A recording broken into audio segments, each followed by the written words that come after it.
आता छान उकळी आली. आता या उकळलेल्या पाण्यामध्ये हे शेवाळे टाकायचे अशा, आणि याला थोडं असं मिक्स करायचं आणि असं याला 5-10 मिनिट छान उकळी येऊ शिजू द्यायचं शेवाळ्यांना. आपले शेवाळे शिजून तयार झाल्यात. चेक करूयात आता शेवाळी शिजली का तर. शिजल्यात बघा. आता गॅस बंद करायचा.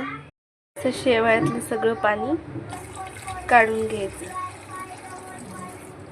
सगळं पाणी असं शेवाळ्यातलं काढून घ्यायचं. पाणी ओतलेल्या शेवाळ्यामध्ये 1 चमचा तूप टाकायचं.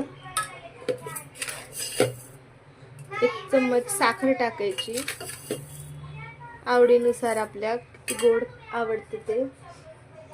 आणि याच्यात असं मस्त दूध ओतायचं.